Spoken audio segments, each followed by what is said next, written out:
Adrenal stress test. Along with the food allergy, the adrenal stress test is the doorway into a metabolic makeover. I've got to know what not only foods you can have that aren't an inflammatory process, I've got to know what your key hormones are doing. Cortisol, insulin, okay? Cortisol and insulin. Cortisol and insulin work together to feed your brain, okay? And I see lab work coming into me. One lady brought cortisol test in, a random cortisol test, doesn't tell you anything, okay? Cortisol goes up at night to feed your brain because cortisol breaks down fats and proteins from your body to make energy molecules for your brain. And it should go down during the day when you're eating because you should feed yourself and not having to catabolize yourself. But some people don't have enough cortisol and some people have too much. And there were some very fine lectures about how to exercise yesterday at the end of the day. He said absolutely positively correct about high intensity, short duration exercise is the way to lose weight if you have a proper hormone balance. If you exercise and your hormone balance is off, your body treats that as a threat and blocks fat burning metabolism. I have marathon runners coming to see me who every time they run a race, they get jigglier, in her terms, and she gets more fatigued. Okay? Now she's running a race, 26 miles, 385 yards, and gaining fat.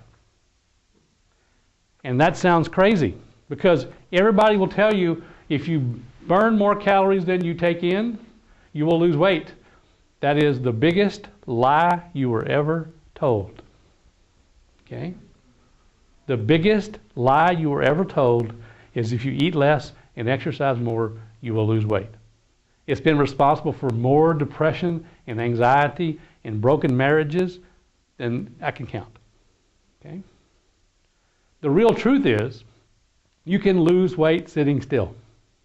And you must be able to burn fat sitting still before you exercise, or exercise is going to break your metabolism any further. Let me give you an example. In my program, I get people losing 1 pound to 2 pounds of fat per day during a portion of this program.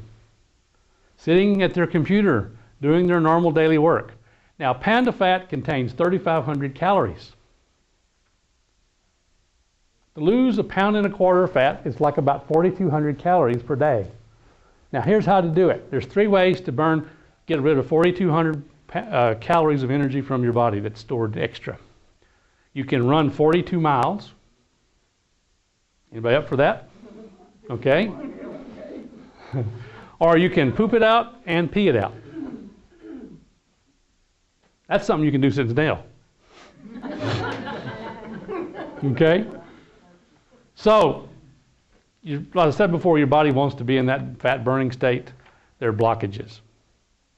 Okay? And the adrenal test tells me how you can exercise. Some of my exercise prescriptions are for people don't exercise, which sort of suits them, you know. But exercise 40 minutes a week and a 1-to-1 rest to exercise ratio, like he was talking about yesterday, high intensity, short duration exercise, okay? That gets your hormone signaling again. Lots of good things happen, but you must have the capacity to make cortisol or it doesn't work, okay? Insulin talks with cortisol. I see people who are 5 years into a 20-year process of diabetes, 10 years. Okay, they haven't got diabetes yet, but their pancreas is going, you know, I'm tired of this. You know, ever have somebody chat, and pretty soon you just don't listen anymore. Okay? It's like your dog. You scold it. Okay, all it hears is his name over and over again. Okay. So your pancreas goes, I'm tired of you dumping sugar here and not sugar there, and so I'm just going to quit. Insulin takes blood sugar out of the bloodstream, puts it in the cells. When it doesn't do that, it circulates in the bloodstream.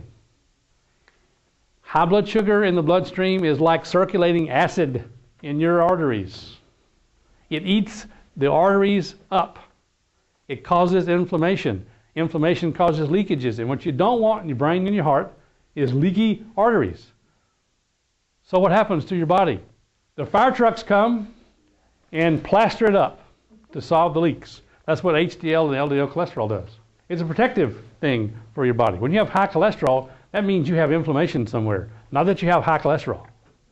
You don't need a pill for cholesterol. You need to solve the issue with inflammation. Because guess what? 75% of people go into emergency rooms with heart attacks have low or normal cholesterol. 75%, did a study released in January. 75% of people suffering heart attacks, they test their blood when they're in the emergency room, they have they have low or normal cholesterol. Go figure, okay? Go figure. You need cholesterol to make sex hormones. You need cholesterol to make your brain. Cholesterol forms the covering of your nerves, okay? So you don't frazzle your nerves.